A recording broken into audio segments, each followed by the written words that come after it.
Dans l'année, il y a des périodes où est-ce que si on regarde le ciel le soir, puis qu'on est à un endroit avec une faible pollution lumineuse, comme la campagne, on risque de voir des pluies de météores, communément appelées étoiles filantes. Qu'est-ce qui est intéressant, c'est que pour chacune de ces périodes-là dans l'année, il y a une journée vers laquelle ça a été déterminé là, comme une journée avec possiblement le plus d'activités dans le ciel. Donc, ça peut faire des belles activités. Avant de vous présenter, de vous en présenter quatre, peut-être juste expliquer qu'est-ce qui fait que ça arrive, ça, des pluies de météores. Donc, on a des comètes qui gravitent en orbite autour du Soleil et qui laissent derrière elles de la poussière, de débris rocheux. Et donc, à chaque année, quand la Terre passe dans l'orbite de chacune de ces comètes-là, il y a une grande quantité de débris qui hante dans l'atmosphère de la Terre et ça émet de la lumière. Et à notre vue, à nous, ça prend la forme d'étoiles filantes. Donc, en voici quatre. Donc, on a un groupe qui est en activité. Donc, on va dire en activité un peu comme un volcan. Donc, en activité entre le 6 et le 10 octobre. Ils sont dus au débris de la comète 21P Giacobini-Zinner. Et les étoiles filantes vont pas nécessairement dans la même direction, mais ils semblent partir pour la plupart d'un même point dans le ciel. On appelle ça le point radiant. Dans ce cas-ci, leur point radiant, c'est dans la constellation du Dragon. Donc, on les a appelés les Draconides. Un fait saillant des Draconides, donc on parle de pluies de milliers de météores à l'heure en 1933 et en 1946 et des pluies remarquables en 2011 et 2012 avec le 8 octobre 2012 de 1000 à 2000 météores à l'heure. Ensuite, un deuxième groupe, ceux-là en activité entre le 2 octobre et le 7 novembre, avec un maximum d'activité vers le 21 octobre, sont dus au débris de la comète Halley et ils semblent partir d'un point dans la constellation d'Orion. Donc, ils ont été appelés les Orionides. On parle d'une vitesse de 66,9 km seconde pour les Orionides. Ensuite de ça, on a des pluies potentiellement en activité entre le 6 et le 30 novembre, avec un maximum vers le 17 novembre, dû au débris de 55P Tempel-Total, la comète, et semble partir d'un point dans la constellation du Lion. Donc, elles ont été appelées les Léonides. Donc, pour les Léonides, on parle d'une production de pluies de météores spectaculaires. Donc, avec comme exemple, ça fait un moment, mais le 17 novembre 1833, on parle d'une des plus célèbres, pas d'une pluie, mais d'une tempête de météores. Donc, leur vitesse pour les Léonides, là, ça serait 71 km seconde. Et une dernière, et non les moindres, observée entre le 23 juillet et le 20 août. Donc, on est dans la période d'activité en ce moment, en particulier vers le 12 août, dû au débris de la comète 109P Swift-Total, avec des étoiles filantes qui semblent partir de la constellation de Persée, les Perséides.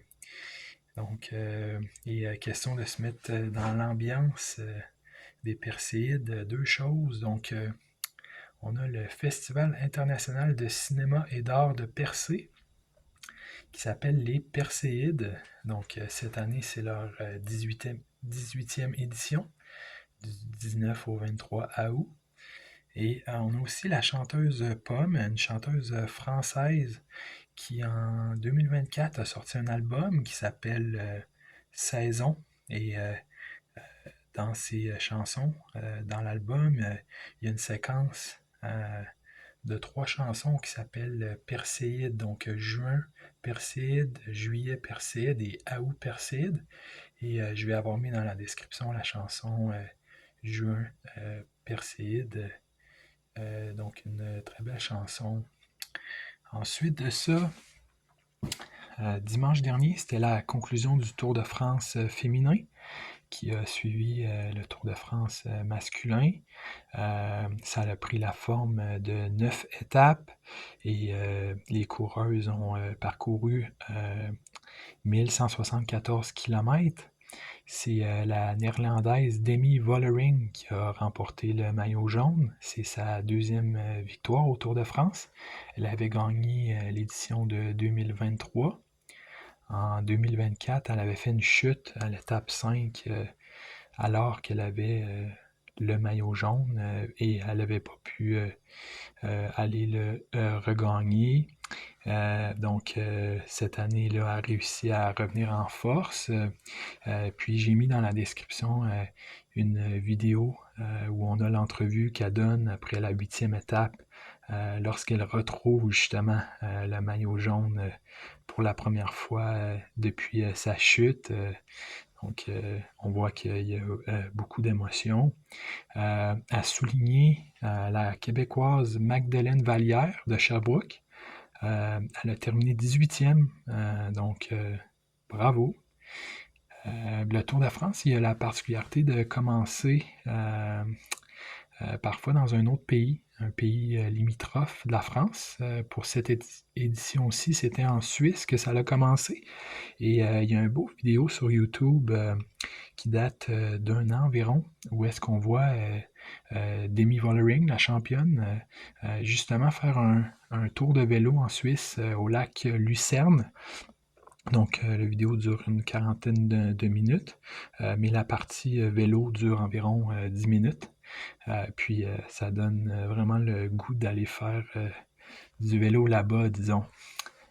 Et ensuite de ça, pour terminer aujourd'hui, si je vous demandais quels sont vos légumes préférés, est-ce que la patate en ferait partie? Donc, j'ai trouvé un bel article sur le site Food Essence. Donc, le titre, c'est Pérou, le pays de la pomme de terre. Et j'ai trouvé ça intéressant de relire sur l'histoire de la pomme de terre, également sur Wikipédia. Donc, il y a une belle page qui détaille l'histoire. Donc, ça commence en nous disant là, que l'histoire de la pomme de terre est, est due aux Amérindiens qui vivaient il y a plus de 10 000 ans dans la zone côtière de l'actuel Pérou et au sud-ouest de l'Amérique latine. Puis j'ai sorti quelques dates intéressantes là. Donc en 1530, c'est les premiers écrits qui existent encore qui mentionnent la pomme de terre. Donc c'est les colonisateurs espagnols qui en parlent. Donc ils décrivent comment les gens là-bas la font geler la nuit, puis l'exposent au soleil le jour pour la déshydrater. Puis une fois sec, ils appellent cette patate-là un chuno. Ensuite, une autre date que j'ai retenue en 1621, le capitaine Nathaniel Butler, alors gouverneur des Bermudes, fait parvenir une cargaison de 20 000 livres de pommes de terre et 20 000 épis de maïs à Jamestown, en Virginie. Puis on dit que cet événement est considéré comme la première apparition de la pomme de terre en Amérique du Nord. Pour ce qui est de nous, en Nouvelle-France, on dit que les colons néo-français la cultivaient pas avant peut-être 1764. Donc, on la on la considérait pas nécessairement, on l'appréciait pas pour se nourrir, peut-être plus pour nourrir les animaux d'élevage. Donc, les gens qui ont essayé d'introduire le, la culture de la pomme de terre, on parle de François Bigot, un administrateur colonial français, Henri-Louis Duhamel du Monceau, qui était un botaniste, agronome, physicien, et c'est James Murray en 1764 qui avait réussi à développer la culture des patates.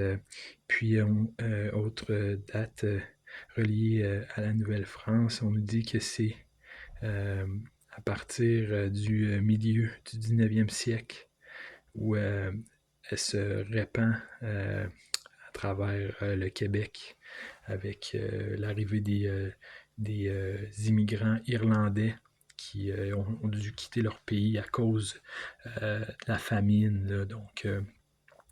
Donc voilà, je vais avoir mis les articles dans la page de description. Donc c'est tout pour aujourd'hui. Je vous remercie et je vous dis à la prochaine.